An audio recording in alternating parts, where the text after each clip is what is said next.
Start. Madam Chairman, I rise to support the railway budget. At the outset, I congratulate the Honorable Minister for presenting a socio-economic development-oriented budget for the first time by giving concessional and free journey facility by rail to war and police widows, disabled and industrial workers awarded for productivity and technological innovation. This will certainly boost the morale of workers for increasing productivity. I am not happy at the second class fare increase. Due to financial constraints, the Honorable Minister has been forced to increase the second class rail fare. The second class rail fare should not have been increased and the passengers should have been spared of the increase in second class fare. The Honorable Minister has announced several measures to modernize and improve the working of the railways. The railways are the lifeline of the nation. Therefore, the railways in India really need upgradation and modernization. We are lagging behind in modern rail facilities when compared to the advanced countries. I am glad that the Honorable Minister has laid emphasis on the modernization of the railways. Adequate funds should be provided to implement modernization programs. The Indian Railways have made distinct improvements during the first 3 years of the 7th plan. The Honorable Minister deserves congratulations for this, but many more works are yet to be undertaken, and I hope with the efficiency and dedication of the ministry as well as with the dynamic minister, the Indian Railways will make further improvements in the remaining years of the 7th plan.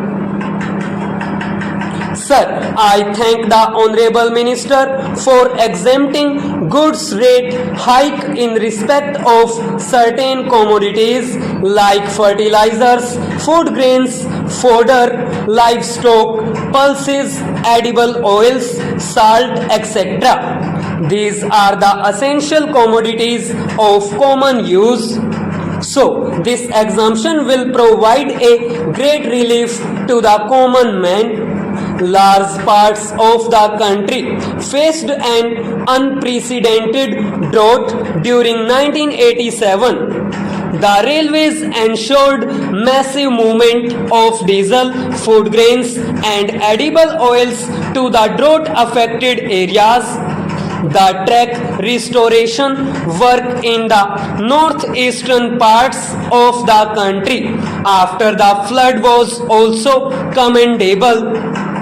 Despite all these hurdles, the freight performance of the railways has surpassed the annual target. The credit goes to the employers and workers of the railways for these performances.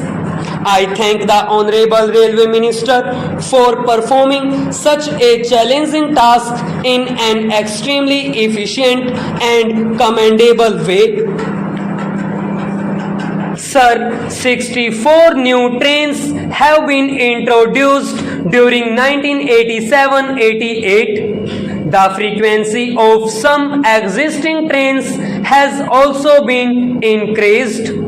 There was a demand to provide track service between capitals of southern states and the national capital, Delhi.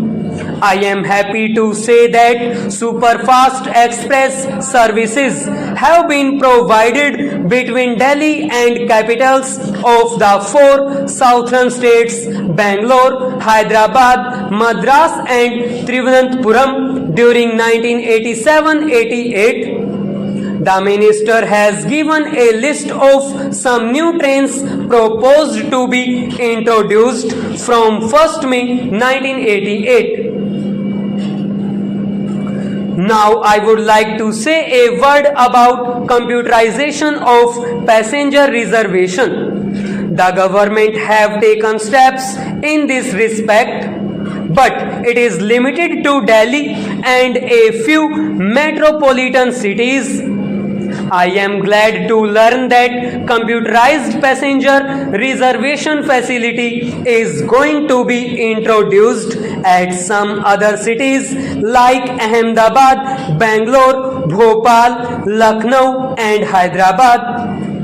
I urge upon the government to extend such a facility to Mysore also.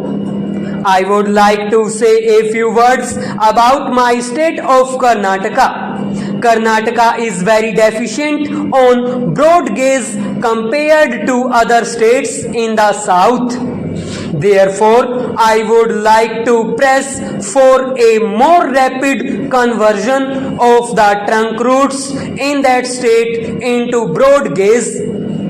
There is reluctance on the part of the trade and industry to expand their industrial establishment and trade.